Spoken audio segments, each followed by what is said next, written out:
যুবক, এই যে যৌবনকাল, ইসলামের দৃষ্টিতে এই যৌবনকালের গুরুত্ব অনেক অনেক। আমরা যদি সাধারণভাবে দেখি, দুনিয়াবি কাজের ক্ষেত্রে যৌবনকালে মানুষ যতটা সফলতা অর্জন করতে পারে, বৃদ্ধ হলে বার্ধক্যে পৌঁছলে সে ততটা সফলতা অর্জন করতে পারে না। যারা অনেক টাকা পয়সার মালিক হয়েছে, অনেক কাজকর্ম করেছে, শ্রম দিয়েছে, এরা যৌবনকালেই দিয়েছে। তবে এখানে একটু মনে রাখতে হবে, যৌবনকাল শুধুমাত্র 10, 11, 12 থেকে নিয়ে 16, 17 বছর না, বরং 40 বছর পর্যন্ত বয়সকে শরীয়তের পরিভাষায় যৌবনকাল বলা হয়। তো বেশিরভাগ মানুষ দুনিয়াতে যারা সফল হয়েছে, দুনিয়ার দৃষ্টিতে যারা সফল হয়েছে, এই বয়সের ভিতরে সফল হয়েছে। এর পরবর্তী জীবনে কোনো মতো জিন্দগি যাপন করে, কারণ এত কষ্ট সহ্য করতে পারে না, এত শ্রম বসে দিতে পারে না।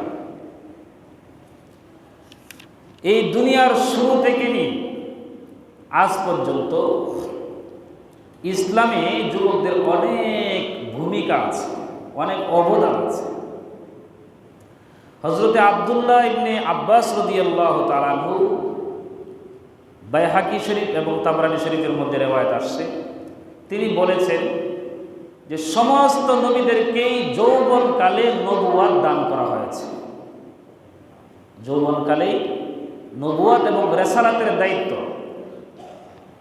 নবীরা তো মানুষ ছিলেন, নাকি বলেন? এই সমস্ত মানুষদেরকে আল্লাহ তাআলা নবী বা রাসূল হিসেবে মনোনীত করেছেন যৌবনকালে।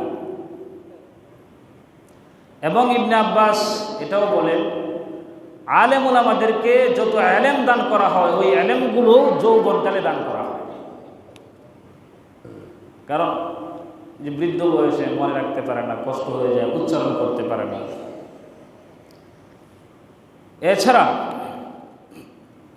আসহাবে কাহাফ নামে কিছু যুবক ছিল, আপনারা নাম শুনছেন হয়তো, কোরআনে তাদের বর্ণনা আসছে। আসহাবে কাহাফ, এদেরকে আল্লাহ তাআলা অনেক মর্যাদাপূর্ণ করেছেন। এদের আলোচনা স্বয়ং আল্লাহ তাআলা কোরআনে কারিমের মধ্যে নিয়ে আসছে। 7 জন যুবক ছিল, এরা ওই জামানার জালেম বাদশার ভয়ে তারা পাহাড়ে চলে গিয়েছে। তো ওইখানে আল্লাহ তাআলা জবাবে হেফাজত করেছে। তো ওই যুবকদের ঘটনা সবিস্তারে আল্লাহ রাব্বুল আলামিন কোরআনে কারিমের মধ্যে বর্ণনা করেছেন, যাতে করে যুবকরা এর মাধ্যমে উদ্বুদ্ধ হয়, এই যুবকদের থেকে শিক্ষা গ্রহণ করে। অন্যদিকে হযরত ইব্রাহিম আলাইহিস সালাতু ওয়াস সালাম যে শহরে বসবাস করতেন, সেই শহরের নাম ছিল বেবিলন শহর। তিনি যৌবনকালেই কোনো এক ঘটনার কারণে সমালোচনার কেন্দ্রবিন্দুতে পরিণত হয়েছিলেন। যৌবনকালে তিনি যখন কিশোর অবস্থায় ছিলেন, ঘটনা এদিকে যাব না, মূর্তিকে ভেঙেছিলেন কিনা কুটার দিয়ে, ভেঙে তারপরে বড় মূর্তির ঘাড়ের উপরে তিনি কুটারকে রেখে দিয়েছিলেন। তো সবার সমালোচনার পাত্র হয়েছিলেন যৌবন বয়সে হযরত ইব্রাহিম আলাইহিস সালাতু ওয়াস সালাম। আর ওই বয়সেই তিনি সকলকে চ্যালেঞ্জ করেছিলেন যে রব একমাত্র আল্লাহ তাআলা, এদেরকে যদি তোমরা রব প্রমাণ করতে পারো তাহলে আমার সাথে বসো চ্যালেঞ্জে। হযরত ইব্রাহিম আলাইহিস সালাতু ওয়াস সালাম এবং নমরুদের সাথে অনেক কথোপকথন হয়েছে। নমরুদ হেরেছে, বাকরুদ্ধ হয়ে গিয়েছে, লাজবাব হয়েছে, উত্তর দিতে পারেনি। অন্যদিকে হযরত ইউসুফ আলাইহিস সালাতু ওয়াস সালাম, তিনি যৌবনকালে তার রূপ সৌন্দর্য এবং যৌবনকে হেফাজত করেছিলেন।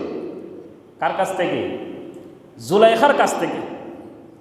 জুলাইখা তার মনের কামনা বাসনা সে মিটানোর জন্য হযরত ইউসুফকে দরজা জানলা বন্ধ করে ডেকেছিল না? কিন্তু হযরত ইউসুফ আলাইহিস সালাতু ওয়াস সালাম তখন যুবকে পরিণত ছিলেন। তিনি আল্লাহর ভয়ে ওই মহিলার ডাকে সাড়া দেন নাই। তো আল্লাহ তাআলা যুবকদেরকে শিক্ষা দেওয়ার লক্ষ্যে হযরত ইউসুফ আলাইহিস সালাতু ওয়াস সালামের চরিত্রকেও যুবকদের জন্য আদর্শ বানিয়ে দিয়েছেন। হযরত ইউসুফ আলাইহিস সালাতু ওয়াস সালামের এই ঘটনাকে কোরআনে কারিমের মধ্যে স্বয়ং আল্লাহ তুলে ধরেছেন। যুবকদের কত ভূমিকা, কত ভূমিকা।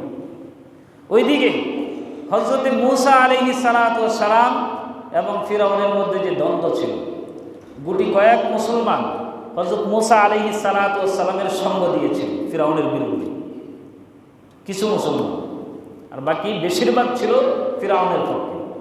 তো যারা হযরত মুসা আলাইহিস সালাতু ওয়াস সালামের পক্ষে ছিলেন এবং ফিরআউনের বিরুদ্ধে ছিলেন, এরাও ছিল যুবক। এরাও ছিল কি? যুবক। আর হযরত রাসূল করিম সাল্লাল্লাহু আলাইহি ওয়াসাল্লামের জামানায় তো অনেক যুবকরা আগে আগে ইসলাম ধর্ম গ্রহণ করেছেন। অনেক যুবকদেরকে রাসূল করিম সাল্লাল্লাহু আলাইহি ওয়াসাল্লাম যুদ্ধের সেনাপতি নির্ধারণ করেছেন 20 বছর বয়সে। অনেক বড় বড় সাহাবায়ে কেরামকে বাদ দিয়া ছোট যুবক সাহাবীকে যুদ্ধের সেনাবাহিনীর সেনাপতি নিযুক্ত করেছে। আল্লাহ রাসূল সাল্লাল্লাহু আলাইহি ওয়াসাল্লাম কেমন যেন বোঝাতে চেয়েছেন যে ভবিষ্যতে এই ইসলামকে হেফাজত করবে যুবকরা। ইসলামকে হেফাজত করবে কারা? যুবকরা। কিন্তু আজকালকে আমাদের যুবকদের যে অবস্থা, আমরা তো আমাদের এমন এক অবস্থা হয়েছে, যুবকরা আজকে নিজেদের পরিচয় ভুলতে বসেছে। সে যে একটা যুবক, এই অনুভূতিটা তার ভিতরে নেই।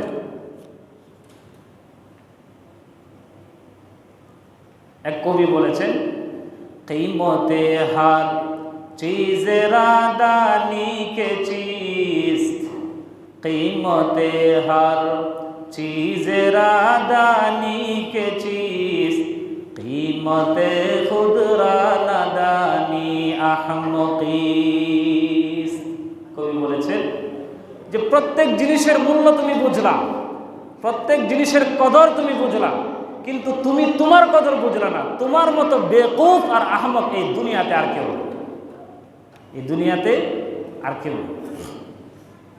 যুবকরা আজকে তাদের পরিচয় এইভাবে বলেছে, হয়তো পরোক্ষভাবে অথবা প্রত্যক্ষভাবে বলেছে, নিজের অজান্তেই তাদের পরিচয় বলতে বসেছে। এইভাবে তাদের যৌবনকে নষ্ট করে দিতেছে।